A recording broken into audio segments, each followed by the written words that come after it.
Hi just a minute family. என்னோடய ஸ்டைலில் வந்து எப்படி ஒன் பாட் மட்டன் பிரியாணி செய்யுதுன்னு பார்க்கலாமா வாங்க. ஒரு பெரிய நான்ஸ்டிக் பாத்திரம் எடுத்துக்கோங்க. அதில் கோகோனட் ஆயில், அதுக்கப்புறம் சோம்பு, பட்டை வகைகள், பிரியாணி இலை எல்லாம் போட்டு நல்லா கிளறி விட்டுக்கோங்க.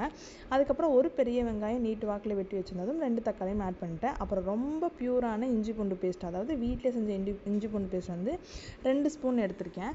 ஸோ அதுக்கப்புறம் நான் வந்து குக்கரில் வந்து நல்லா கறியை வந்து உப்பு மஞ்சள் போட்டு நல்லா கழுவிட்டு 10 விசில் விட்டது அதை எடுத்து இது வந்து ஆட் பண்ணியிருக்கேன். ஸோ இது கூட வந்து வீட்டிலே அரைச்ச கறி மசாலா தூள் 2 ஸ்பூன் ஆட் பண்ணிவிட்டு, ஸோ நம்ம குக்கரில் வேக வச்சோம் இல்லையா கறி, அதிலே வந்து தண்ணி நம்ம வந்து 3 கிளாஸ் ஊற்றிருந்தோம் இல்லையா. ஸோ அதில் வந்து 2 கிளாஸ் அளந்து ஊற்றிக்கோங்க. ஏன்னா அரிசி வந்து நான் 1 கிளாஸ் தான் வந்து ஊற வச்சுருக்கேன் இப்போ. ஸோ உப்பெல்லாம் போட்டு நல்லா டேஸ்ட் பார்த்துட்டு நல்லா கிளறி விட்டுக்கோங்க. நல்லா பச்சை வாசனைலாம் போகட்டும். நம்ம ஏன்னா கறி மசாலா தூள் போட்டிருக்கோம் இல்லையா. அதுக்கப்புறம் வந்து 1 கிளாஸ் அரிசி ஊற வச்சுருந்ததை நல்லா வாஷ் பண்ணிவிட்டு இது கூட ஆட் பண்ணி நல்லா கிளறி விட்டுக்கோங்க. இதில் ஹைலைட்டான மேட்ரே என்ன தெரியுமா, லெமன் கொஞ்சம் ஆட் பண்ணிக்கோங்க. கரெக்டாக உப்பு போட்டுக்கோங்க. அவ்வளோதான். டேஸ்ட் அடி தூளாக இருக்கும்.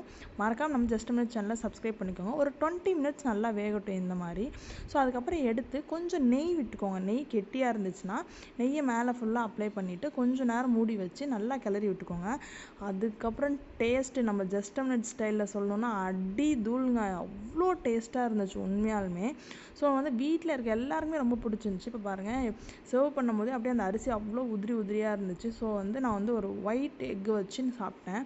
ஸோ செம்ம டேஸ்ட்டாக இருந்துச்சுங்க. மறக்காமல் நம்ம ஜஸ்ட்